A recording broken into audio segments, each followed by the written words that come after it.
When you work in a firehouse 7 blocks from the 2 tallest buildings in New York, you get to know every step, every staircase, every story. This morning, Jim, couldn't get too close to that razor blade.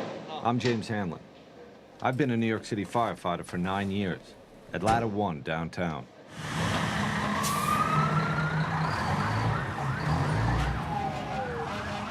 Last summer, the summer before 9/11, there were days we'd go to the Trade Center 5 times in a single shift.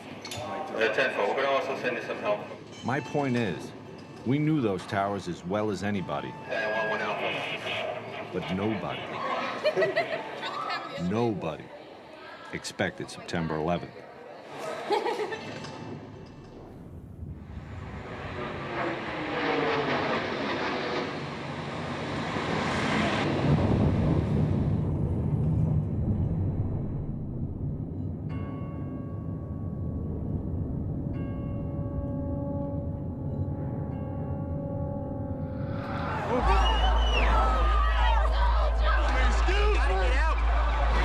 Go to the Trade Center.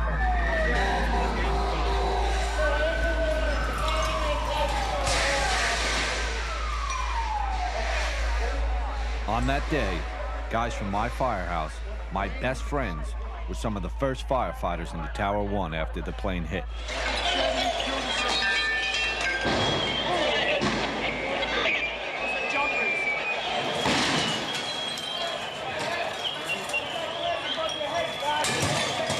What they did that day, what everyone there did, was remarkable.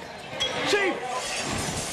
And almost as remarkable, it was captured on videotape, inside the tower, beginning to end.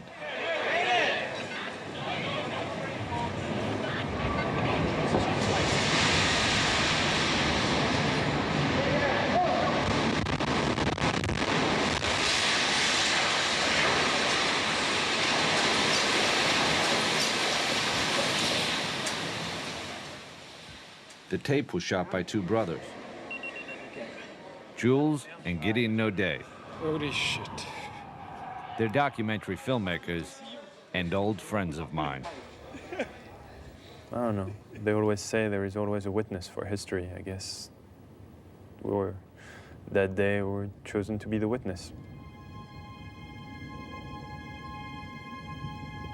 The strange thing is, the tape, the whole story, it kind of happened by accident. I mean, Jules and Gédéon didn't mean to make a documentary about 9/11. We wanted to make a documentary about a firefighter. That's how the whole thing got started. 9, 10, 1, 2, 3. More to the point, the plan was to follow a rookie. On the job, we call them probies. The idea was to show how a kid, almost, become a man in 9 months. Which is their probationary period, where they have to prove themselves. Let's go, guys. Hurry up. Get in the apartment. We teamed up, and by June of 2001, Yeah, we're going to make our way to the back of the phone. the 3 of us were out at the fire academy shooting the training. Open up. Move in. Off the ceiling. Sweep the floor. After a few weeks of learning the basics, a probie may think he knows what it takes to be a real fireman. He's in for a rude awakening. Can I have the lights, please? This is a probie. Became engulfed in fire. Another firefighter, no hood. Be prepared. Wear your gear. Go into a building. You never know what's gonna happen. The fire is starting to really roll over my head now. The force of it knocked me down, knocked my helmet off, and my hands were gone. I take 3 steps into the apartment, and the floor gave way, and we all went. And I'm trying to get my body off the ground now because I'm laying in boiling water. My right leg was paralyzed for 6 months. This job is no joke. When you get out, there's the real world. Don't be no hot dog show-off jerk. Pay attention to the senior men and do what you're told. Stay low. Stay low. Toward the end of the initial training, we began looking for one out of the 99 new probies to follow. My name's Paul Denver. John Carroll. Antonios Benetatos. Tony for short. I was a police officer. For a while, I was a pizza man, actually, an Irish pizza man in the Bronx. This is my first job. It sounds kind of cheesy, but I always kind of wanted to be a hero, and this is really the only thing you could do that you can do that. Immediately, we're like, okay, this is the kid. This is the kid. Let's go. We got Tony assigned to my firehouse, one of the biggest in the city. It's Ladder 1, plus a whole other company, Engine 7. I'm so glad I took this job. Can't beat it. My wife, sometimes she gets like so frustrated at me because I'm so happy to come to work, you know? And she gets up in the morning, she's like, oh, I gotta go to work again. Meanwhile, I'm up 5:30 in the morning, and I'm like, honey, I'm going to work. You don't actually wear that. That's what it says. They are the greatest, incredible guys. D-Lover! They're guys who fought some of the worst fires you can imagine. What's up with that shirt? What? What's the matter? Soon, they'd face the unthinkable. Question was, would Tony be ready? I'm terrified.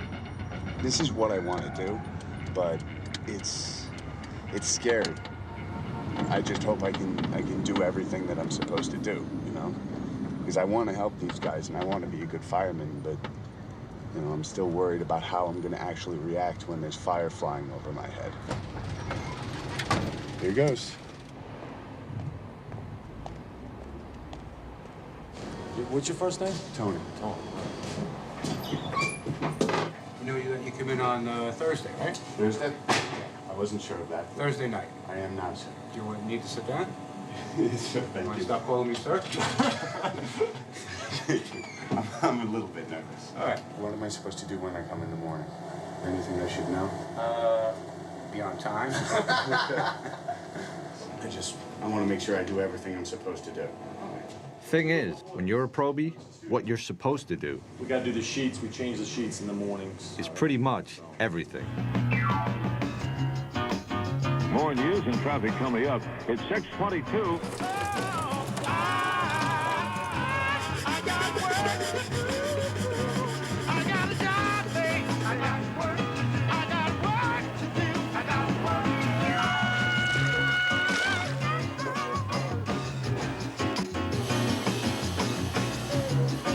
Get all the wheels, then we start up top and we wash the rig down. Probie rules. Probie always gets in the sink. Probie does not go in the TV room, ever. Probie makes sure there's always hot coffee in the morning. You have an iron at home? Actually, I do not, sir. You don't? No. Probie in a lot of trouble. Take two. I think I'm doing decently. You know, I'm still waiting for a fire, that's all. I'm just waiting for a fire. And I think that'll, you know, make a pretty big difference. Engine, ladder.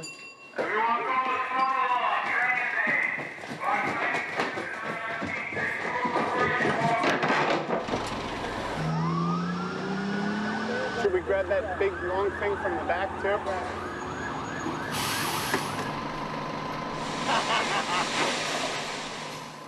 Thing is, guys say there's two kinds of probies. We're getting closer.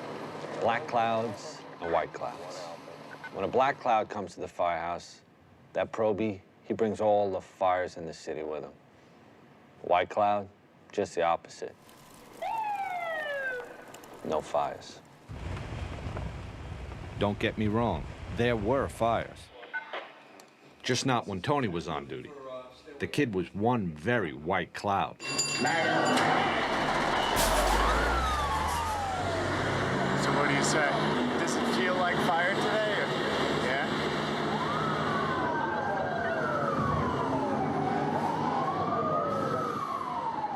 Okay, so we got a suspicious fire. Do we have any smoke condition at all? Negative. False alarm. What's going over there? So did you catch a job or not? No. I think it was just an elevator smoking. Tony was ready, though, right? I was ready. Tony was nervous, of course. Terribly nervous.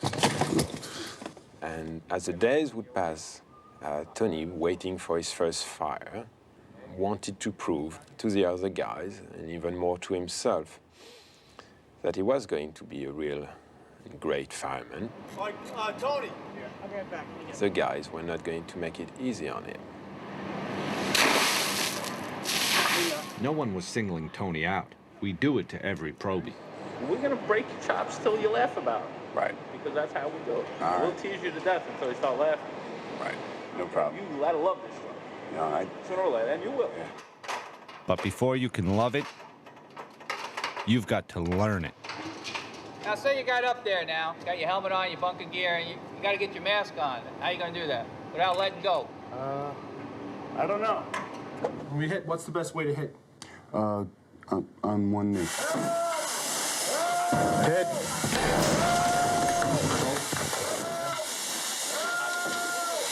Hot here, hurry up. Make a quick sweep. It's hot. You gotta go under the bed. You go under the bed. The next time you do this for real, you're going to be more cautious. Right. You're fine. All I want you to do is learn to relax. All right. You got to remain calm. Okay. So you got to control that surge. Okay. Okay? Not bad. No. Not bad. Yeah, that handwriting's getting better already. Thank you. All right. Okay. Payday today, baby. Yes. Okay. Thank you. For 2 weeks, I got $672.25. Oh, you gotta be kidding me. You couldn't even buy a six-pack with that. Holy crap. It's starting pay, you know? If I wanted to get rich, I would have become a lawyer. But I wanted something that I'd be able to live with for the rest of my life. This I can live with. A lot of the guys feel that way. You need to get up in the morning and look yourself in the mirror and say you're doing something with your life. Somebody's in there. Hit the door. You do your job, you risk your life to help people. And with time, you become part of a unique, extended family.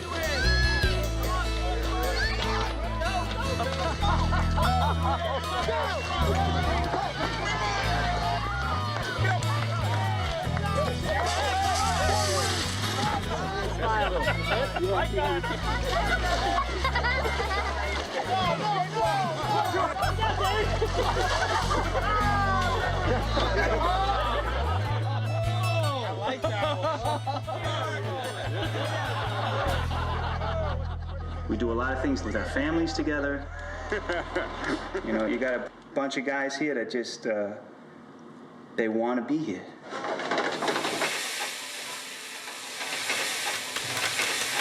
Just making some onions and mushrooms for the steaks. How you doing, Jimbo? Huh? Doing pretty good? Yeah? Look at the go. Ah, this is a good storm here.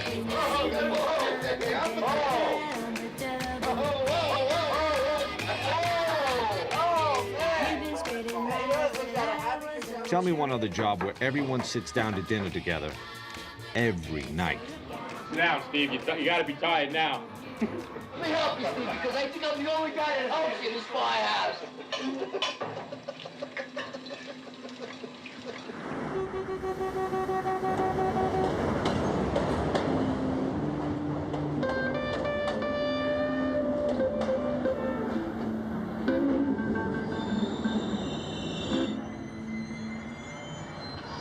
I know it was you, Fredo. You broke my heart.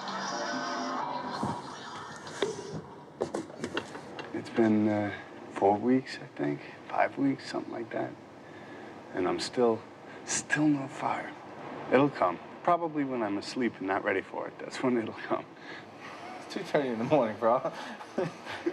you can sleep. You can. All right. Trust me. When the alarm goes off, they'll come and get you. Engine, matter.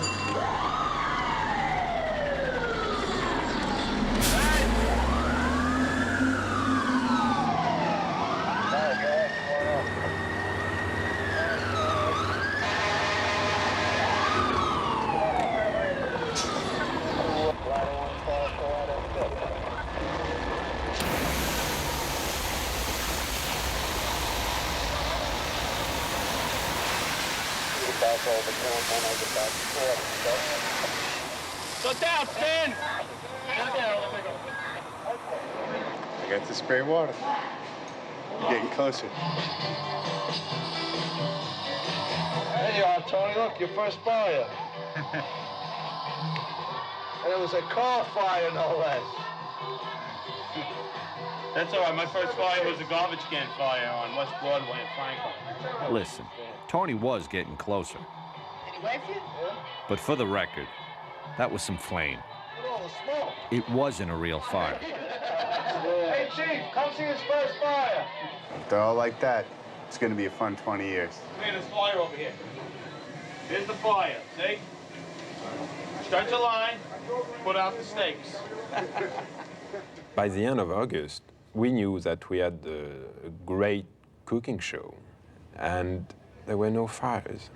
Waiting for a job, that was a very big concern. But every time we would talk with some of the senior guys, they always told us, well, be careful what you wish for.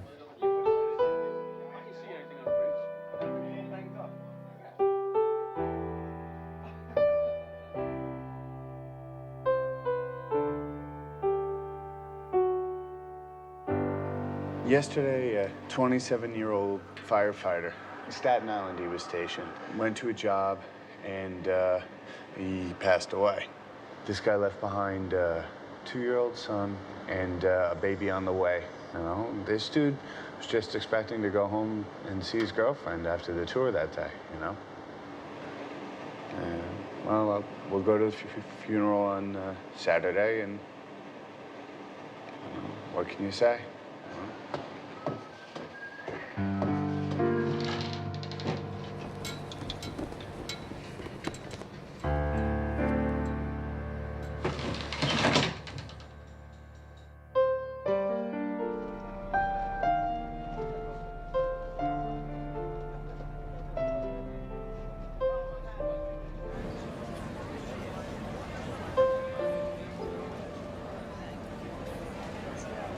Detail. Hut.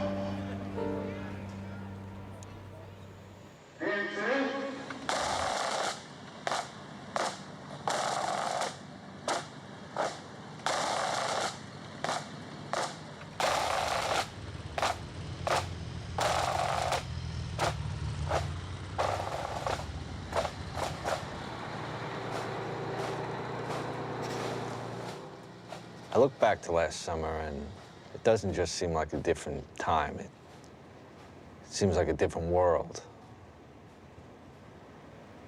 At the time, we didn't think there could be anything worse than losing a single firefighter. I mean, looking back, we were kind of innocent, especially Tony. A bunch of the guys were talking about what different parts usually get them at the funeral. When the coffin went past, that was a little rough.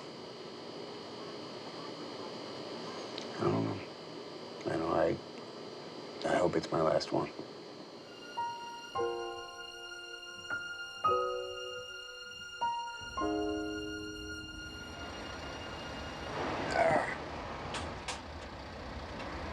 So go straight up right now.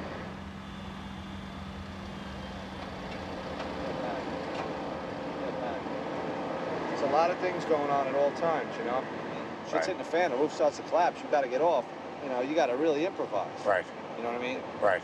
Basically, you have to be on the top of your game. Right. You're not the OV. You're on the top of your game. This is not a joke, this job. You know? Right. It's a lot of things to think about, you know? And tunnel vision, focus, really, because that's what's going to keep you alive, and that's what's going to give you the opportunity to help anybody else. Right. Right. You ready to go down? Fire or no fire, Tony had learned a lot that summer. Get him over the roof, make sure he gets down. Sure, he had a ways to go, but we'd teach him. Far as we knew, there was plenty of time. A few days later, Jules cooked a French dinner for the guys. At least he tried to. Decided to cook leg of lamb, which I told him for a long time was one of my specialties. I think he cooked one, and we really needed at least 5. Where's Frenchie? A couple more meals like this, we'll be able to share shirts. All right, I got a small piece, so what? Not my mistake. We stayed up late, just telling jokes and busting chops. This is it. That's all that's left. This is the best part of the meat. Even though the guys were making fun of us because we didn't cook enough, we were all having a great time. We're getting accepted. Touchdown! Oh. You were just shaking it in the head. I don't know. We all joked all night long. It was really a great night. Little did we know. It was the night of September 10th.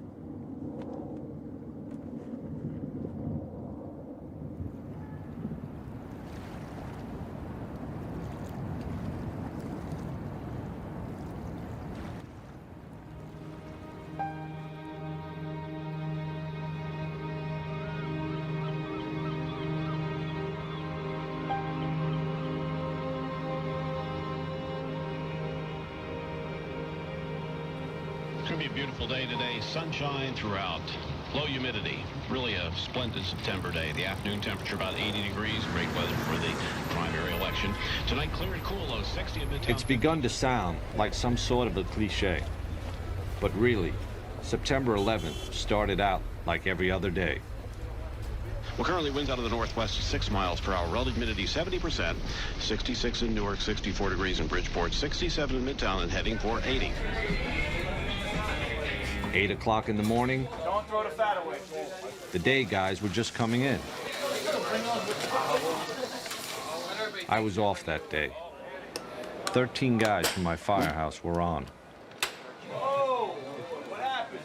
Around 8:30. Ladder. I believe the run came in. You get the run for the gas leak, or an odor of gas in the street, actually, I think it was. It's just Lispinard and Church, odor of gas. And we responded. Arrived in minutes. You know, I don't think anything of it. You get on the rig, you go, you say, all right, it's an odor of gas. Jules was riding with the battalion chief, Joseph Pfeiffer, videotaping. It was just another call, and I'm riding with the battalion chief. It was basically camera practice. See, Jules had only been shooting for a few weeks. Before that, Gédéon was the main cameraman. Every time the battalion goes, I go. You know, I just need to practice, so I shoot.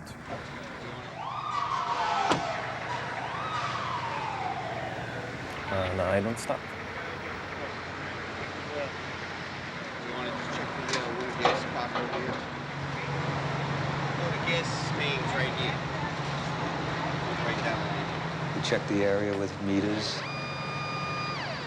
and it was kind of routine and pretty simple.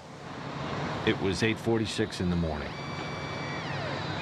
And then we heard a plane come over, and in Manhattan, you don't hear planes too often, especially loud ones.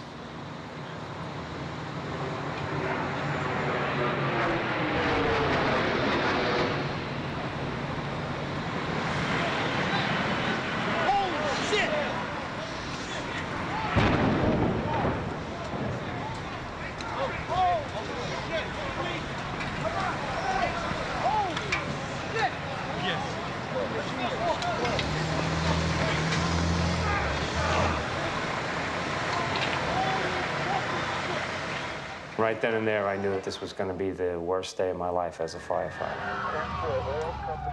Immediately, I knew this was an accident. What am I doing on this? Go to the trade center. We knew, this was going to be something unusual, something tough, but it would be something we could handle or at least deal with. Oh my God! That looked like a direct attack.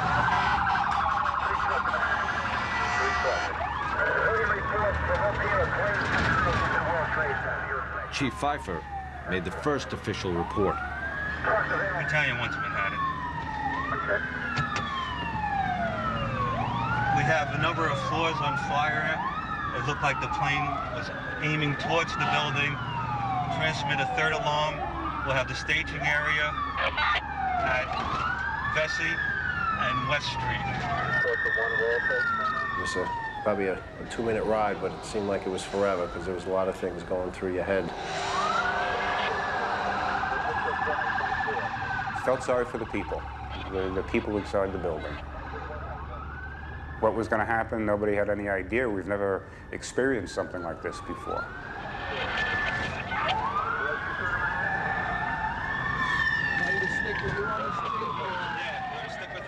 Everyone we was passing was looking up.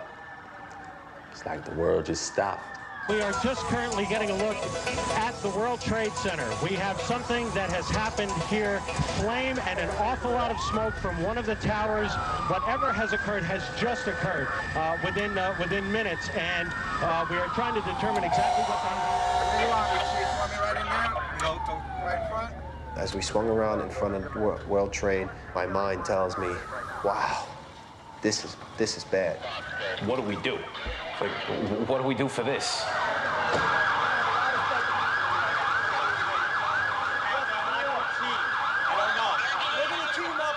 We park right under the awning of One World Trade Center. Chief Pfeiffer puts his gear on, and I remember asking him, Chief, can I come in with you? I want to come in with you. And he says, yep. Yeah, you stay with me. Come in with me, never leave my sight. We got the chance. I go in, and I hear screams, and right to my right, there is 2 people on fire, burning. I just didn't want to film that. It was like no one should see this. Pfeiffer was the first chief into the building. Right away, a guy from the Port Authority told him the damage was somewhere above the 78th floor. But all you had to do was look around. It was obvious. Something had happened right there in the lobby. You just saw that all the windows were blown out. The lobby looked like the plane hit the lobby. Later, they'd figure out that flaming jet fuel had shot straight down the elevator shaft. All of this damage was done already. People was all over the place.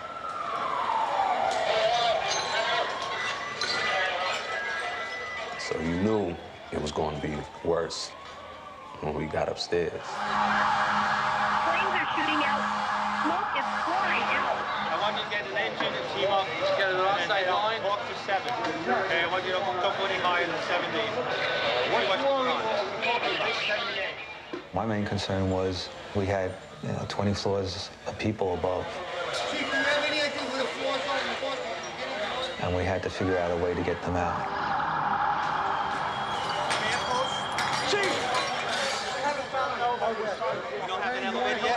As it turned out, we had no usable elevators.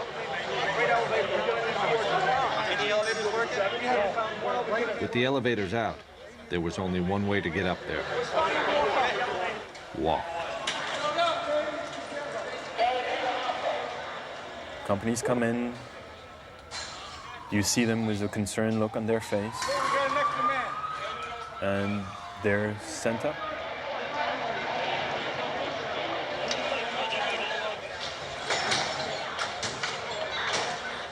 A firefighter in full gear, carrying 60-something pounds of hose and equipment. Takes about a minute to climb one flight of stairs. These guys were looking at 80 stories just to get there. Then they'd start working. I felt the mood that we were going to put the fire out. Everyone seemed to be confident. I know I was. You basically looked at it and said, okay, we got 10, 20 stories of fire. We'll deal with it. We'll get up there. We'll get to it. There are fire crews just screaming into this area from every conceivable direction. By this time, some of the top chiefs in the department had joined Chief Pfeiffer, running the command post, sending guys upstairs. Every time I looked around, it was new faces. Some that I recognized, I had seen Chief Pronti, great guy, white hair, mustache, the perfect grandfather that you'd like to have.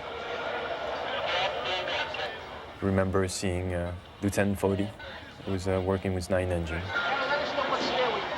Said hello and then started going up. Another of the men who went up was Lieutenant Kevin Pfeiffer. He was in charge of Engine 33, and he was the chief's brother. I just remember we both looked at each other, said a few words, but it was more the look with a real concern that this was going to be something tough. It's going to be a tough job. It's going to be a long job. They'll put it out. That's what they do. The last time Jules had seen his brother was an hour ago, at the firehouse. Far as Jules knew, Gédéon had followed Tony, the probie, into the tower. When we had left for the odor of gas in the street, for me, he was in the engine. And then when we arrived to the trade center, he went up immediately with the guys. So for me, my brother is going up the stairs. It turns out, Gédéon was with Tony. Engine 7, ladder 1. This is Firefighter Benetados. But Tony was still at the firehouse. Yeah. No, I was off duty. And now he'd been ordered to stay there. Everybody's been recalled. All available units must come back to the firehouse. While Tony tried to keep up with the phones, This is Firefighter Benetados. Gédéon took his camera and started walking down towards the trade center. He was sure his brother was inside, and he wanted to get to him. I remember slowly walking down to the World Trade Center. What really sticks in my mind is passing by the people and filming them and filming their astonishment. And the eyes saying, this is not happening.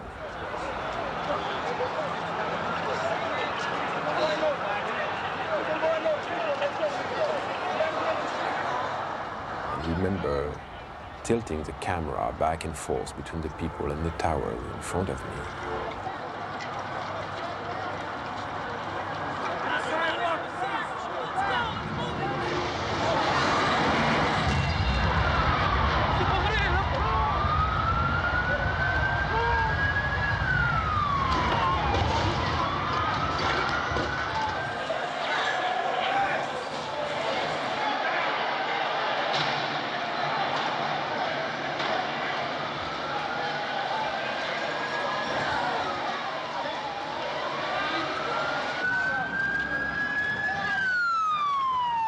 Both towers of the World Trade Center have been hit by aircraft. Both are in flames. Both suffered explosions.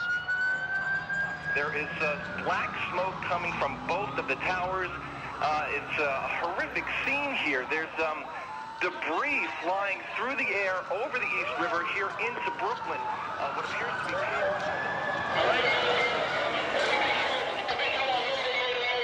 Mayday.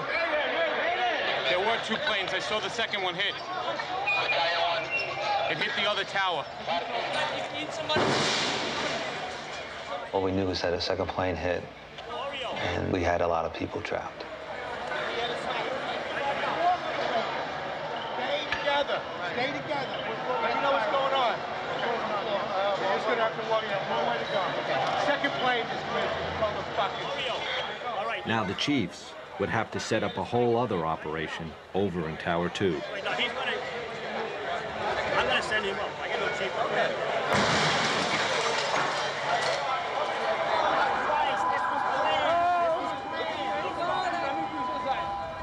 When the second plane hit, that's when you could see fear. Both of them are on fire. You could see it in everybody's eye. Tell your co-workers to with you. There were people from all over the world in these streets. Different colors, different languages. On those few blocks between the firehouse and the World Trade Center, the entire world was there. So two aircraft.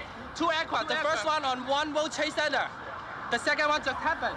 And they were all looking at the same thing and talking about the same thing and reacting the same way. Is it a plane or a bomb? You saw a plane going into the plane went straight into the building, right there into the side. Plane? Yes, I think it's a plane. Yeah. That was a direct hit. Huge one. There were two planes?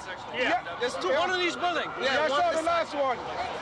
We heard boom in the whole building. What are those people going to do? On the second one? All the elevators are blocked out. Yeah.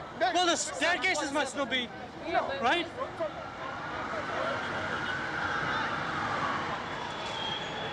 Stairs were crowded. People were coming down burnt. Upstairs in Tower 1, the guys from my firehouse were now 10 floors up and climbing. If we did talk, it was to the people coming down, trying to comfort them, tell them it's all right, get out, stay calm. I wound up finding a woman in the C staircase. Her arms were all burned. She was just sitting there, basically in shock. So I picked her up under her arms, and I put her in with a group of guys, and I asked the group of guys to, take it down. I spoke with one person. I think the highest floor that I had heard was about a survivor from the 80th floor coming down. So we know that that was intact. We knew it was going to be a long haul getting up there, and you had to try to conserve as much energy as possible, if that was even possible. I'm hot. I could feel the blood in my neck pumping. I could feel my whole, my whole heart, my whole system is really working. I knew we had to get up to help people. We had to get up there. I knew we'd get there, but it was just going to take a while. You're talking about thousands of casualties and thousands of potential casualties. They was pretty much saying, God bless you, can't believe y'all going up and we're coming down. People, they pretty much said, why are y'all going up there? Get out.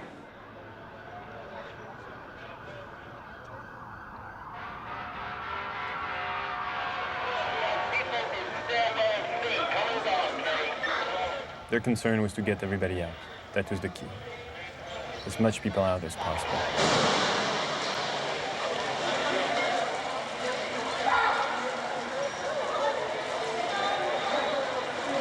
Most of the people in Tower 1 came out on the mezzanine above the lobby. Then they'd get out through another building. All right, I want to use the lobby of 7 as a triage. The chiefs didn't want anyone going through the lobby doors. First, it was because debris was falling outside. Then,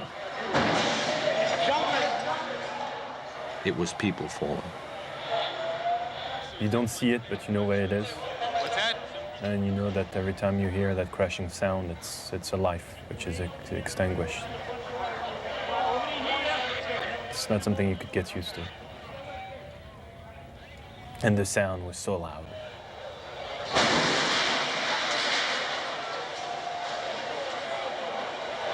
I just remember looking up, thinking, how bad is it up there that the better option is to jump?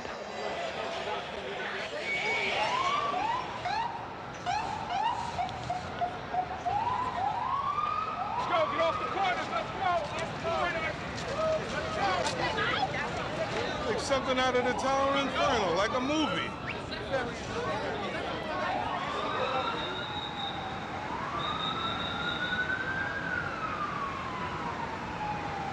Wins News Time, 9:12, a major disaster in New York City this morning.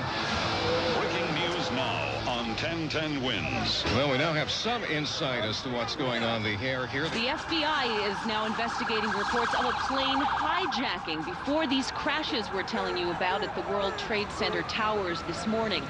Rescue crews are making their way to the scene, and all of this unfolding in one of the busiest places in the world, downtown Manhattan. Again, both towers hit by aircraft. Again, 2 planes involved in 2 crashes into either tower of the World Trade Center at about 10 to 9 and 5 after 9 this morning.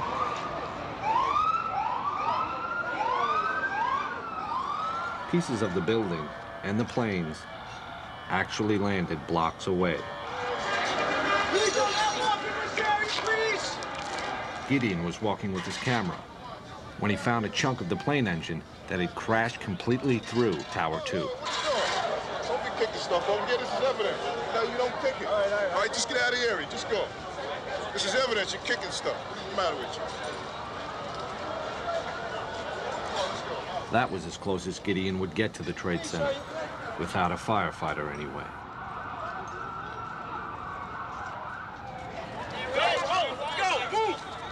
So I decided that the smartest thing to do was to slowly walk back to the firehouse and find a way to go to Jules.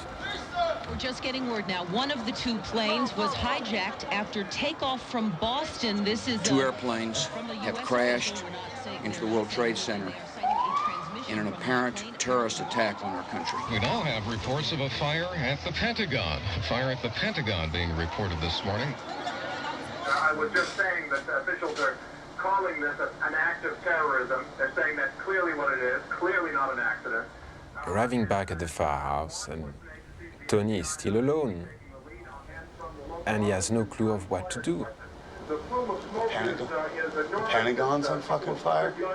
War. This is war. And just by listening to him, freaking out and swearing and behaving like I've never seen him behaving, Tony was expressing what we all felt. At that point, I saw the fireman in him taking over. I can't believe the fucking Pentagon. Somebody has balls. I mean, a few times he was just pulling his gear and about to rush to the door, and realizing that he was the only one in charge of this empty firehouse, and going back to the house watch and looking again at those pictures on TV, and just to make sure that it was real. We have these two enormous explosions at the World Trade Center here Tony in New York. just wanted to go there.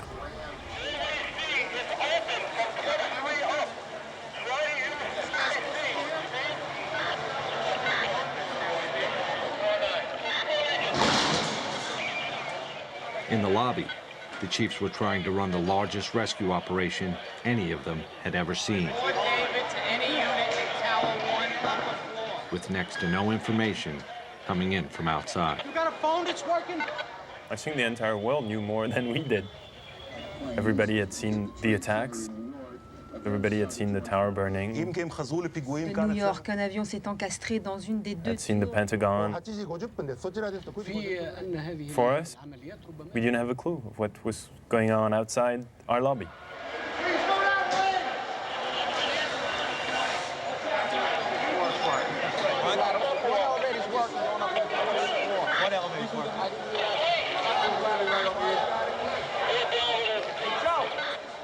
Just like a beehive, that place.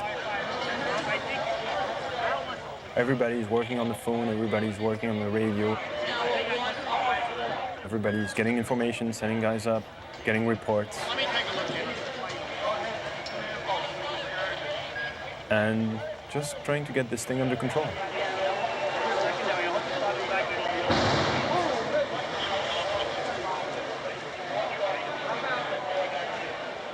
At one point, there was even a rumor a third plane was heading in. You got to remember, at that moment, anything seemed possible. Other than NYPD, Port Authority, police, and the military. And I need that done now. Another fucking plane. Strategy to get as many people out of the fucking building, let it burn up. We got a lot of people in this, so we got to get these people out. That's the priority. On top of everything else, just talking to the guys in the stairwells was tough. Fort David to Battalion 7. The tower's internal communication setup had been knocked out by the crash. That left fire department radio. Suddenly, you have hundreds and hundreds of firefighters that have radios.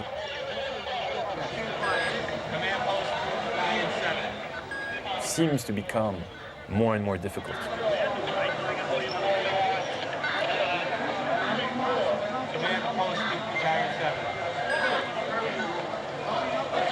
OEM 1 to face. Please provide me again with your location. Is there anyone in this car? Is there anyone in this car? We had one guy from the WTC who was trying frantically to reach anyone on the elevators. 69 car. Anyone in this car? Oh, is there anyone in this car? And going through the list, Hello, is there anyone in this car? and there's about 98 elevators in the World Trade Center. 70's on main line. 70 kind of recall capability. Can't speak. I'm trying to evaluate which one's good and which aren't. In the middle of all this, suddenly an elevator opens up. And you see people not having a clue of what's going on, because they've been stuck in there since the first plane hit.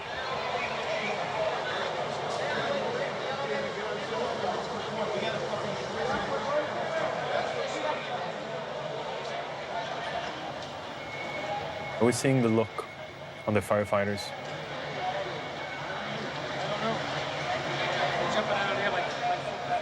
It was not fear, it was what's going on. Disbelief.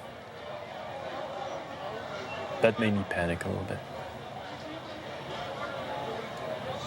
That made me panic.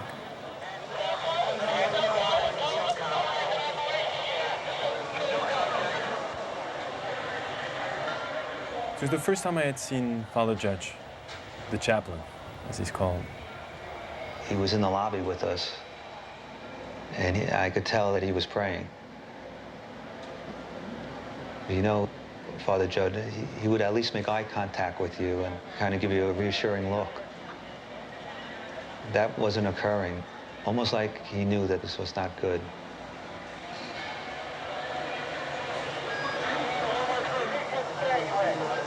This is a dangerous way to go out.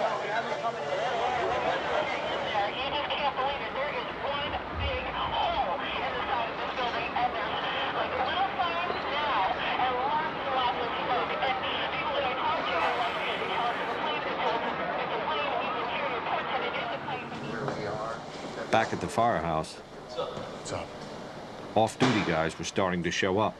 You know, we're just waiting right now. What's that? We're just waiting right now. Tony was, he just had one thing in his mind. This is bad. To go there, and he couldn't. 2 fifth alarms right away. And you know the fucking Pentagon is burning now. What? The Pentagon's burning. I want everybody to stay here, and they're going to deploy us as needed. Right now, they got enough guys down there. They want us in case anything else breaks out. And that's when Chief Burns arrived. I need a cup of coffee. Larry Burns joined the fire department in 1957, retired a battalion chief 3 years ago. I couldn't wait. I had to get down there because you know what? They're my firefighters. It's my building. It's my city. Leave your gear all together, get a flashlight, and a bottle of water. Okay. Told the probie, get your gear, let's go. I remember Tony asking me to bring him some gloves, medical gloves. Grab a box of gloves. Go grab a box of gloves. And by the time I found them and rushed back, they were gone. The probie and the retired chief were lost in the crowd, headed down to the Trade Center. Oh, Lord. I think at that point, the lobby was pretty empty. There were just a few of us in the lobby, and we were discussing tactics. This is Tower 1. This is Tower 1. Put a big 1 here. Some of the outlying companies didn't know what Tower 1 was and Tower 2. So we were just trying to help them out by writing it on the desk to make it obvious to people. It was just before 10 o'clock. A little over an hour since the first plane hit. Firefighters from all over the city were inside those towers. Hundreds of them.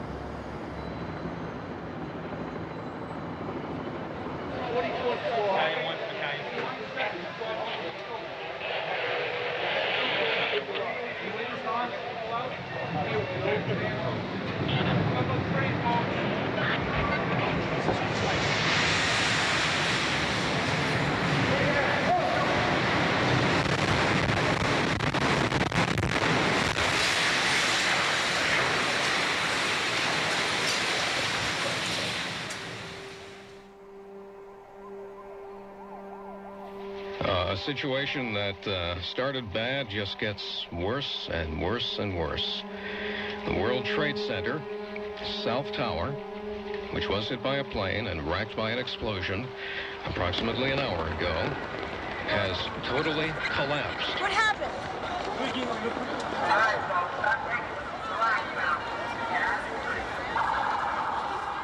If you're just joining us this morning, you're in for a horrific surprise. The scene here is just one right out of one of the movies you would see in Hollywood. People walking around with cell phones and tears, holding their heads, looking up at what's left of the World Trade Center and just shaking their heads in disbelief. Out on the street, everyone knew what just happened. The South Tower was gone. They saw it collapse and ran.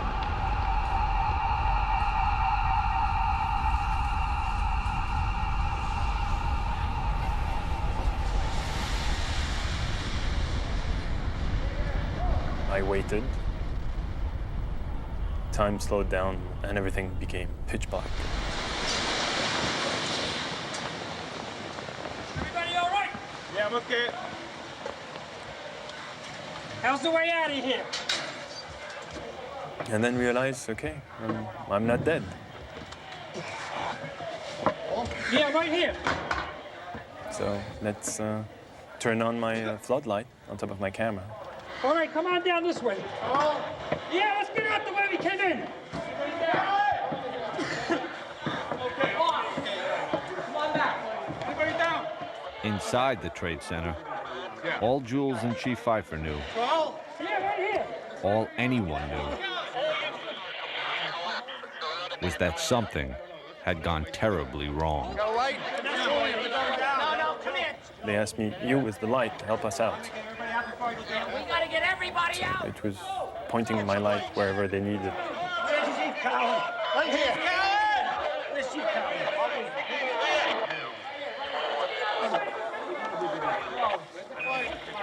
I remember seeing Chief Pfeiffer.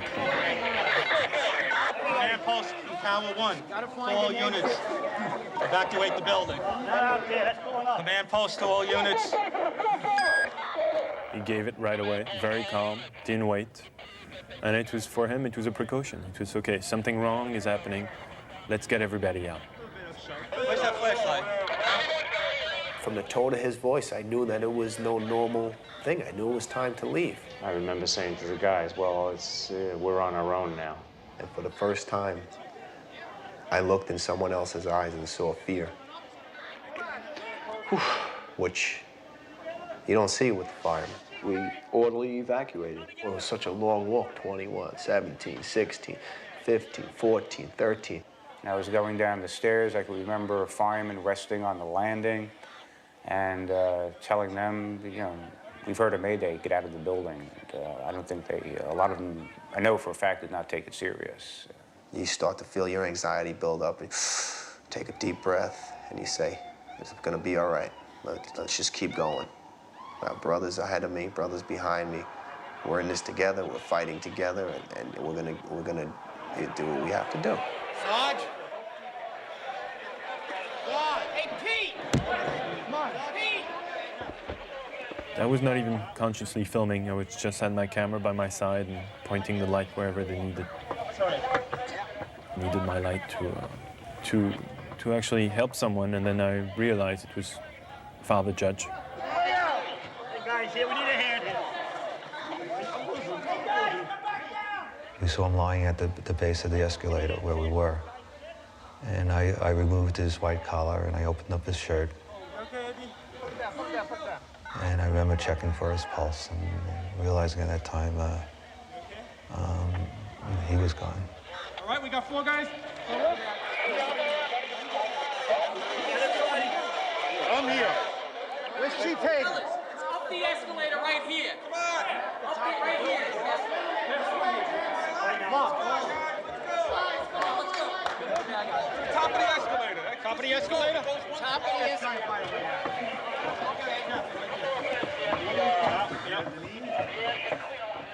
After that, we had to figure out how to get out of where we were.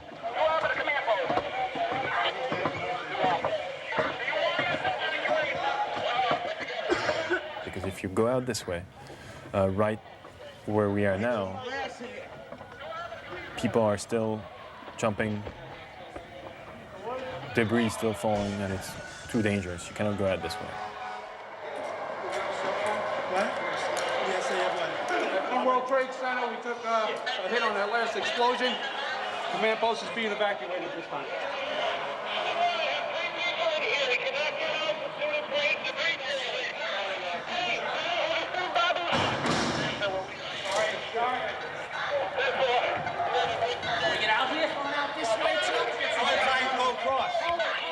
Chief Pfeiffer tells the people carrying Father Judge, okay, stay here. Which way? I told them that I'll be back and wait here, and I'll see if the bridge is still here. Chief Pfeiffer went to check one of the footbridges leading out of the Trade Center. If it was still standing, it'd be their best way out. What are we gonna do? Oh, there's no way to get home.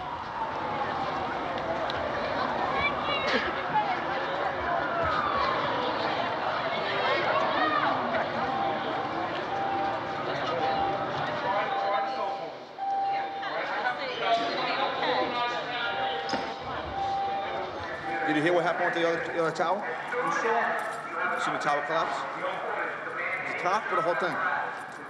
It looked like the whole thing, and now what they said was the FBI just came here and they said that a third plane is what did it. Another plane hit it. We'll head down together.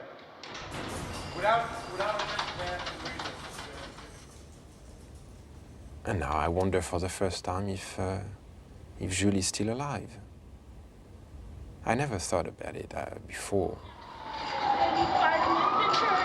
Honey, it's a terrible, terrible day. I'm sure they're happy. I realized that Jules could be dead at that very moment. And I was feeling so responsible. I was the one who put him in this situation.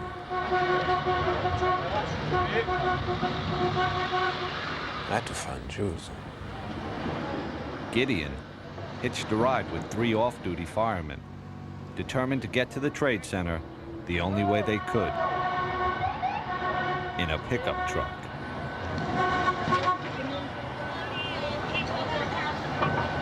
Billy Cosgrove! You sure that people come in here, man?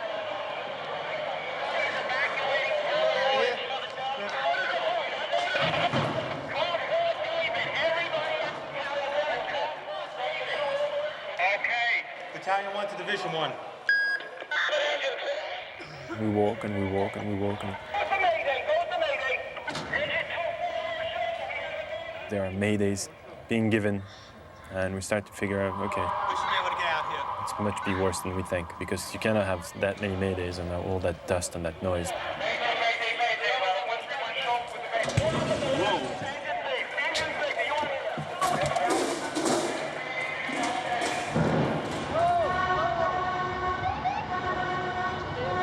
That's when I felt the danger for the first time.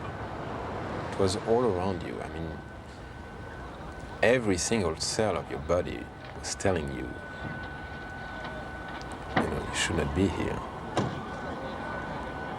The scenery was radically different. I mean, it was this white powder everywhere. Just a few people here and there. Take yourself as mask. Get masked, we get an extra cylinder, and then we're gonna go in. And this kind of silence.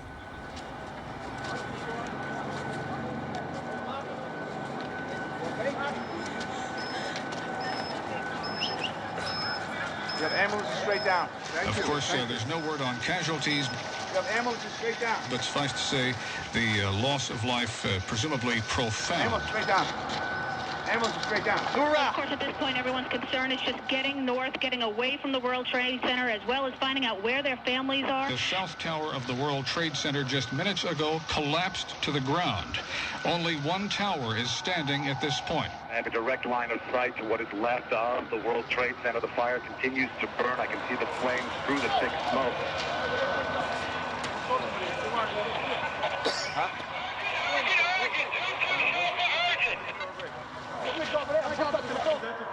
Battalion 1 to Chief Calvin.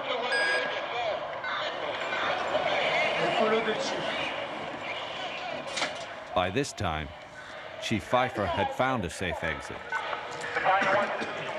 and tried to radio the men in the lobby. No answer. So we walked across the bridge back towards the Trade Center. Still trying to call on the radio and not getting through.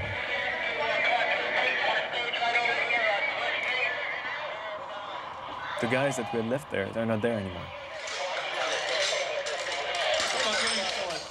They had already gone out another way, carrying the body of Father Michael Judge down the street to St. Peter's Church.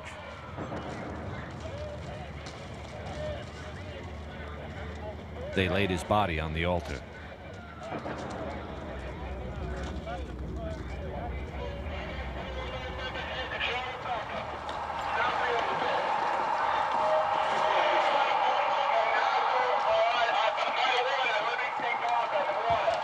The chief, his aide Eddie Fahey, and Jules walked outside, underneath the footbridge they just crossed, and into a scene that none of them could even comprehend.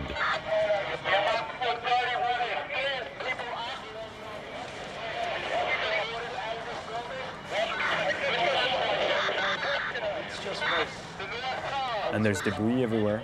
There's dust covering the entire place.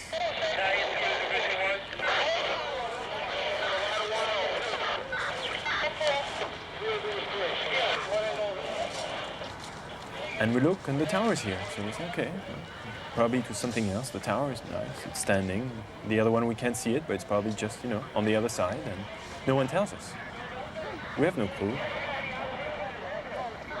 Where the Trade Center was just covered with smoke.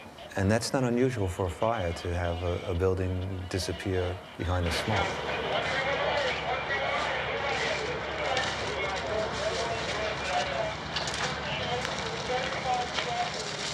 And then was it just a sense that this wasn't a good place to stay. So we walk north.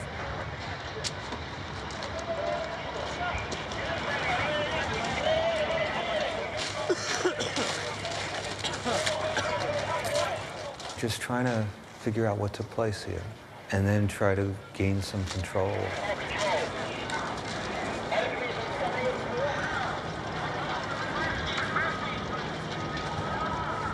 So we started to rebuild some sort of structure.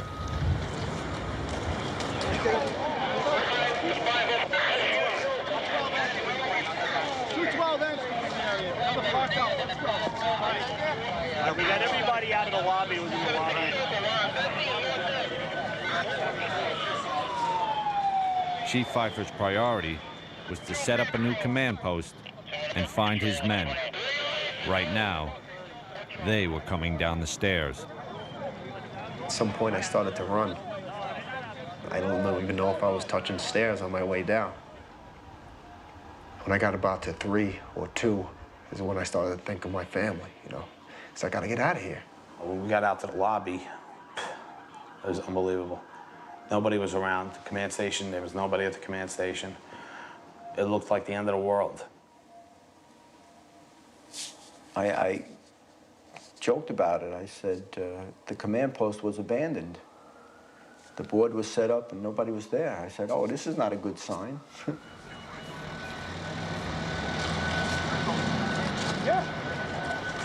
I knew there was nothing I could really do. I mean, I was not a fireman. I had absolutely no medical expertise at all. As just a civilian. But as a cameraman, yeah, there was something I could do. And it was to document what was happening. So the cameraman took over, just film.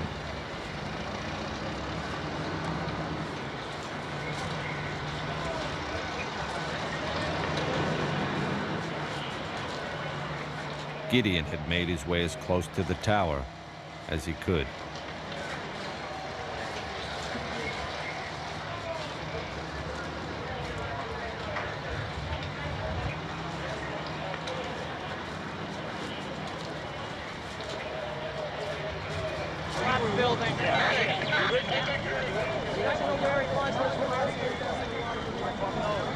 Strange enough, I kept the only thing that was my preoccupation was to clean my lens.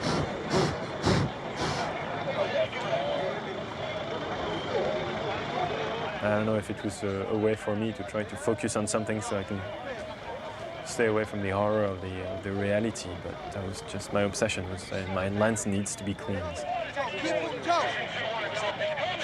Jules was with Chief Pfeiffer, who was plotting his next move.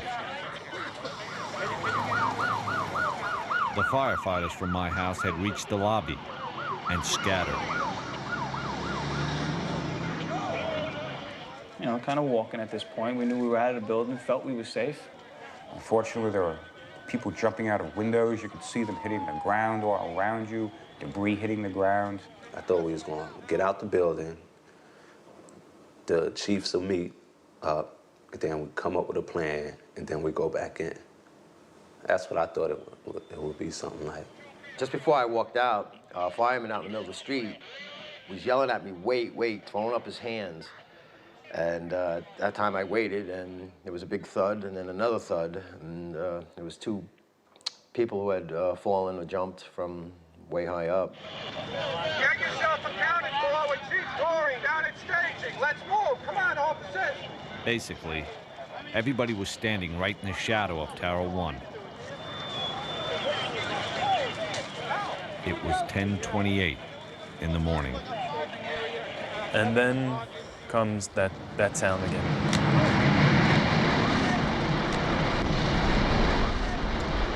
And I don't even have time to think at that point. I just run.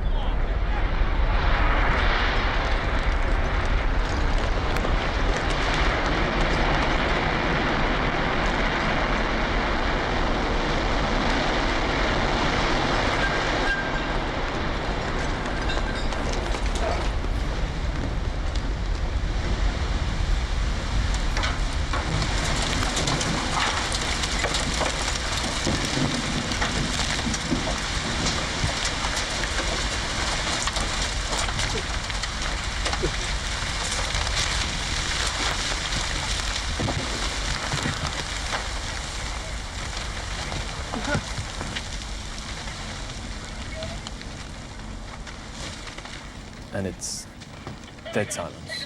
There's nothing. No radio calls, no sound, nothing.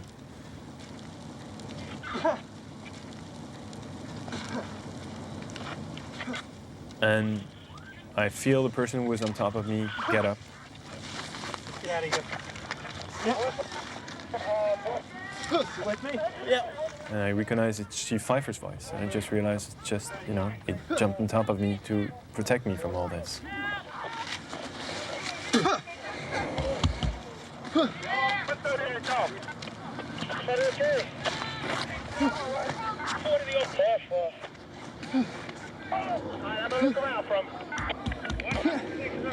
Chief Pfeiffer said, okay, let's go now. And we get up. The dust starts to clear because the wind was blowing in the opposite direction.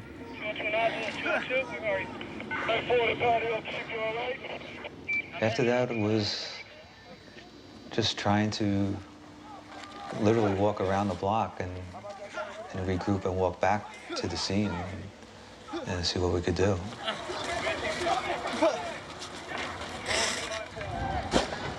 Less than a block away, Gédéon was still in darkness. The pounding stopped, and you realize now that you just can't breathe anymore. We need help! before the car blow up. Come on, keep this way. Let's go before the car blow up. At that point, I realized that I was going to die. Let's go. We're over here behind the issue truck. This way. Keep shouting. Right here. Come to the truck. Come on, we gotta get out of here. Let's go. You gotta fucking move, man. This way. And the only thing I could think about, it was Jules. And I remember telling myself that if I would survive that, I would be a better brother. Yeah, let's go, you can make it. Help him. Quickly, it's right here. He weighs 400 pounds, dude. You get over here. We're not going to leave him here. He's not standing. You need to come over here and fucking help. The last person Gédéon had filmed was now lying in the middle of the street. Grab his leg. Buddy, where's he open? This guy must have been standing outside in the street when everything collapsed. And he survived it. And with the help of an FBI agent, he walked him to safety. And we can't see a thing. You have to walk, sir. You have to walk. You're almost there. Almost there. Come on. Yeah. And he would pass out every second. So it was very difficult to carry him. Thank you, Lord. No. Moses! Shit. Do you have some water? Something to drink? Thanks. Open your mouth, because I need the water too. Put it out. Thanks.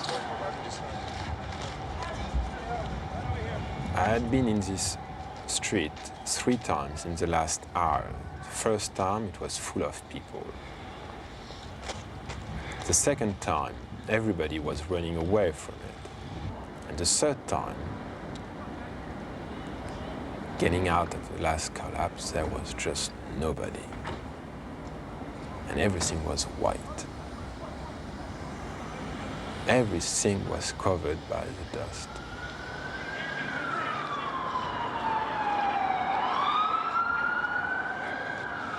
Holy shit.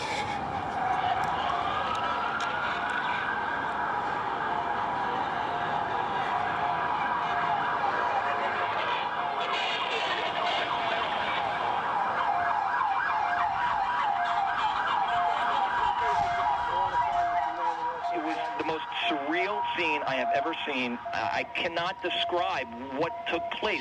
It is a scene just not to be believed. The smoke's still billowing. What we do have is a lockdown. You can't get in, you can't get out, you can't go up, you can't go down. I see that I'm still in the middle of the street, and I see there is a little deli. It seems to be open in the corner. Yeah, we're getting on too now. Oh, okay. Come on, guys.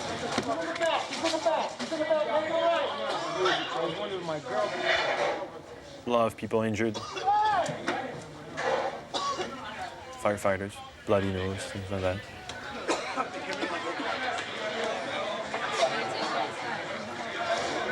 And then it hits me. But now, where is my brother?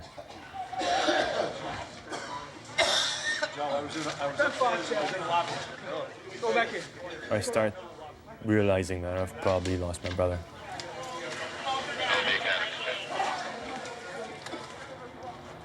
So I try to go back to the World Trade Center. I need to go find my brother. Where are the guys? I have no idea. I was with Chief Pfeiffer. And I'm in the middle of the street walking, and a cop approached me and says, you know, who are you with? I'm with the chief of with Battalion 1. Oh, you're Battalion 1? Yeah. You got ID? Don't have ID. I have my letter of, from the commissioner. Take your letter and your camera and get out of here. All right? Go. So I go back up, walk north, not really knowing where I'm going. Police department? No, I'm making a documentary on the fire department. Come on, this ain't fucking Disneyland. Let's go.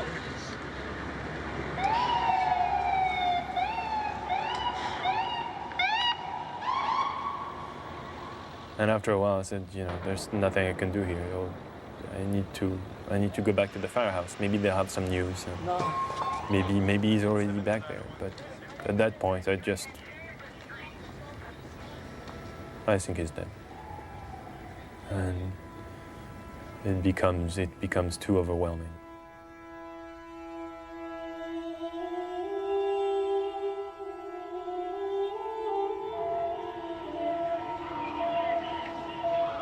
Walking back to the firehouse and not trying to think for 1 second about Jules. That was too much.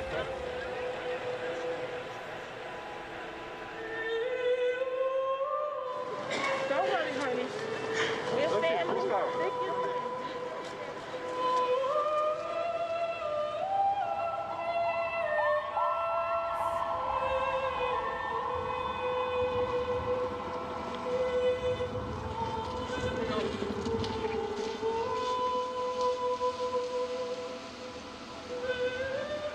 Everyone's asking me, what happened, what happened? I said, hell. Hell is what happened.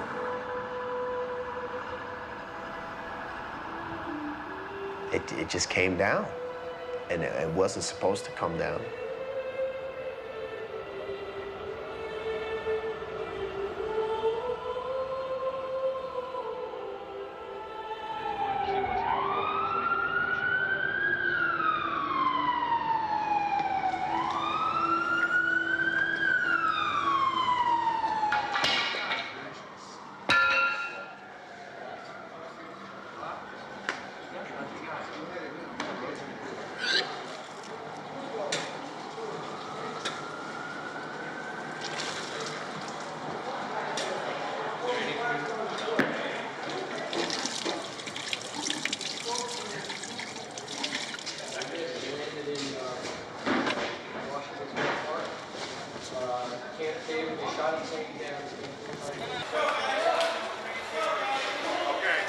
Very emotional. A lot of guys are crying. I'm crying.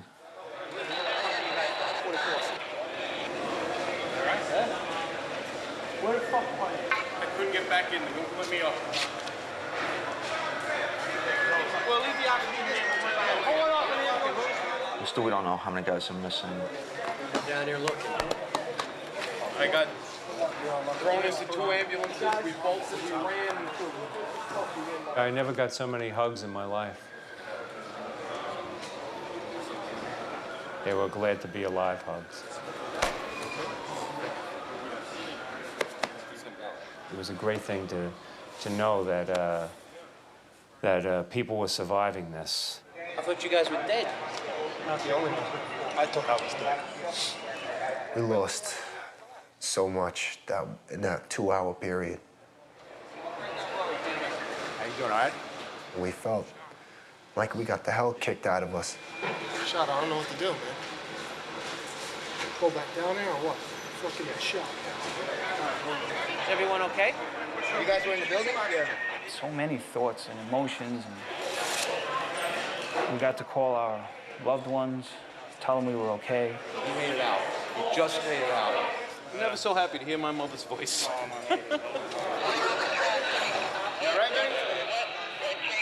Little to little, the guys started to come back, one by one. Again, the cameraman would just film. And it was just like, you heard the ground rumble, and it was just fucking debris was just chasing you. We were running, hauling ass. So it was just filming them coming back and asking them if they had seen Jules. And nobody could answer this question. What's up, brother? What's up? It was extremely frustrating and annoying. One guy from the firehouse came to me and I asked him, you know, have you seen Jules? Do you know where he is? And he looked at me and he said, yes, he's behind you. And I turned over and Jules was there in the firehouse. I didn't even see him coming in. And it was like meeting for the first time.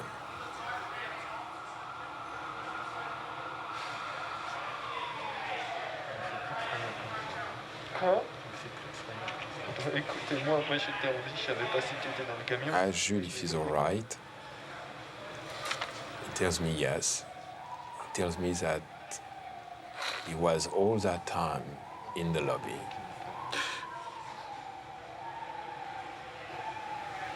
I never thought I was so happy to meet my brother, that's for sure.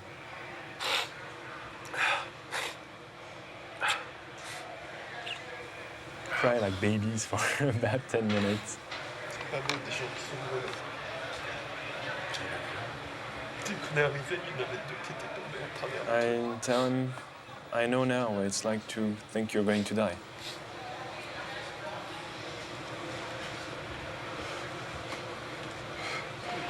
Oh, fuck, man. We're worried about you. You don't know what happened to you guys. Oh, God. Everybody's all right. Everybody's accounted for. Right here. You got everybody? Right here. Everybody's accounted for? Just an old police. You all right? What's up, Patty?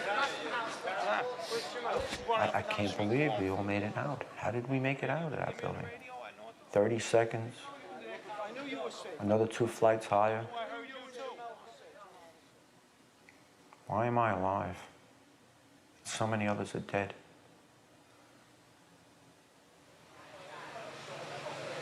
We got down to the lobby and we saw they abandoned the command post. We knew we were in trouble. We came down. It was much worse than it was when we went up. Yeah, that's what I hear. Chief Judge. Right? We went up and they had everything set up. We came down. It was desolate. It was like, holy shit. We came down to the lobby. It was like the first thing there was. There was nobody there. Where the fuck? What did we do? We made it outside. We made it about a block. We made it at least 2 blocks, and we started running, floor by floor, instead of popping out. It was like, it was if they had detonated. Yeah, as if they were planned to take down a building. Boom, boom, boom, boom, boom, boom, boom, boom. All the way down. I was watching it and running. Just ran up West Street. And then you just sort of this cloud of shit chasing you down. Couldn't outrun it. West Street. I couldn't outrun it. So what'd you do? I jumped behind a battalion car. I hit under the car. I was waiting to die. The scene here is reminiscent of a nuclear winter. Right now, everyone is walking around with masks, covering their face. There's people just wandering the streets, covered in blood, covered in plaster. They were near the site when the buildings collapsed. We're on about the 20th floor. We hear this fucking rumbling, and I guess that's when 2 came down. I guess it hit 1, crushed out the Marriott, whatever. We're fucking dead.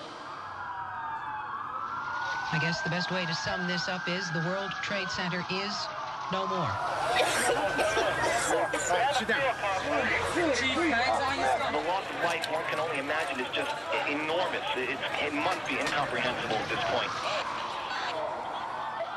They have a fireman's body in house on the floor. They dragged him in, but they can't identify him because the shirt where his name is ripped and it's only half a body. The building started shaking. Guys started running, and then by the time I got to the bottom, there was bodies hitting the ground. Chaplain, we carried out the chaplain. He was dead. It exploded and they all just blew us all in. They fired upon the chaplain? Whole guy. He had no pulse, nothing.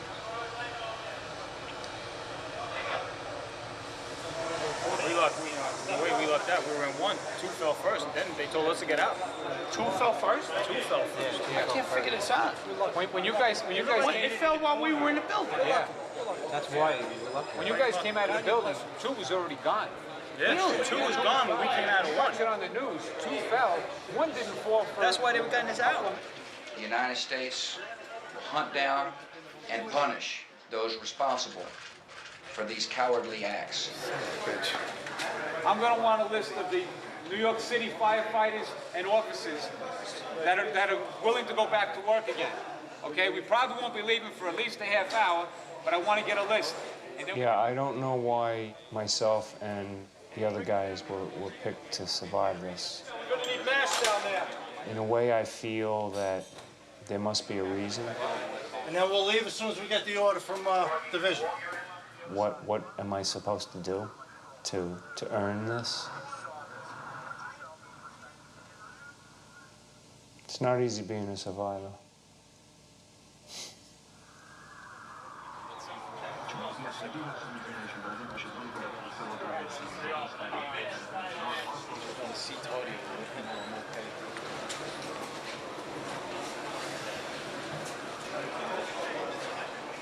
Push your head back now, gently. Yeah. Okay? Oh, that day changed everything. I think I got fibers in there. You got fibers in there. When I came back that day to the firehouse, one firefighter came to me and he said, you know, yesterday you had one brother. Today you have 50. Good to see you.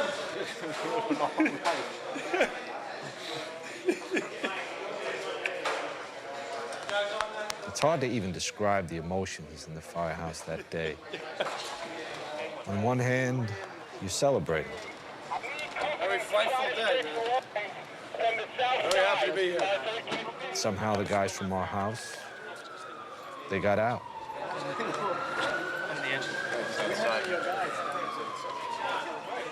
Everybody come back one by one at the firehouse, except one.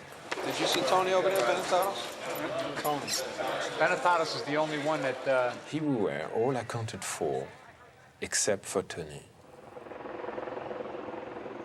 Everybody was wondering about Tony. At the same time, we knew hundreds of firefighters, thousands of people had to have died in those towers. And every hour that passed, we were more certain Tony Benetatos was one of them. Hey, guys, Deputy Chief Hill called. 1st Division, he doesn't want anybody else down here right now. They got 1 million guys that are standing around doing nothing. So it's a direct order from Hill. I'd come in from home, and yeah, we were ordered to stay at the firehouse. But the truth is, the guys had to go back. Had to start digging for survivors. That fucking mentality, get in there, get in there, get in there, get the people out. It's bred in you, it's programmed into you. I had to go back and find the kid.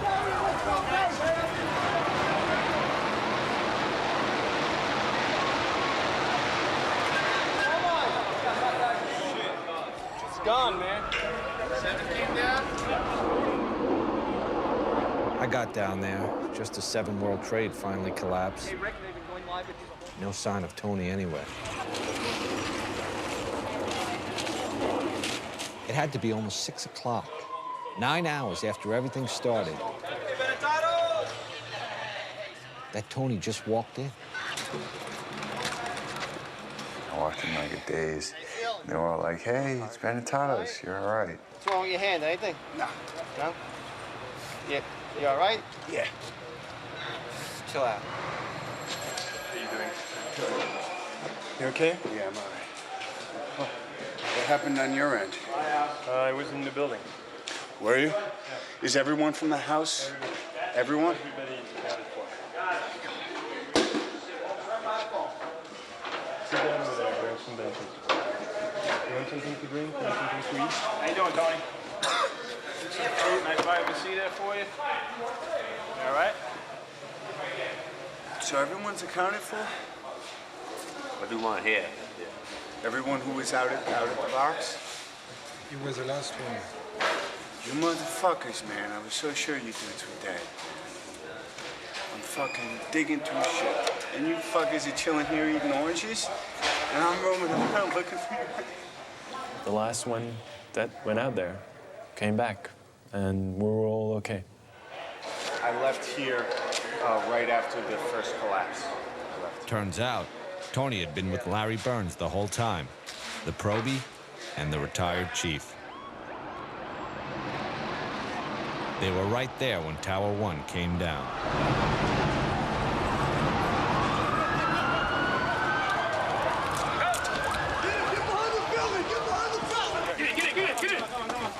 We go into the various surrounding buildings.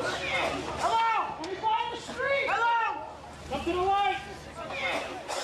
Trying to calm people down, Stay where you are. Stay here until you hear different.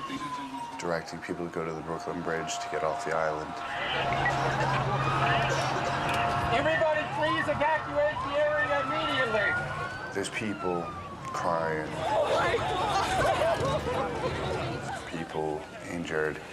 The one that sticks out in my mind is there's a guy, his arm had gotten like severed here, and he was holding his right arm and his left as he was running.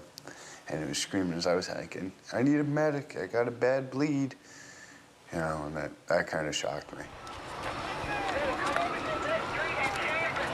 We kept going. I checked all the rigs. There were rigs crushed, paramedic trucks covered with rubble, flipped.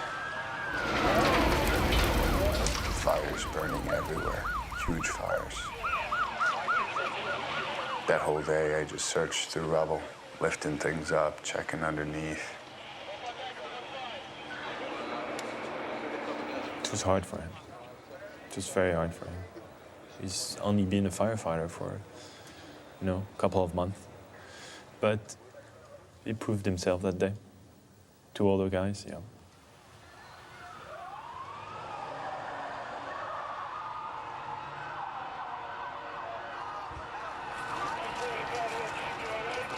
There was so much that we didn't know about that first day. Who had attacked us, how, why. All we knew is that nothing would ever be the same.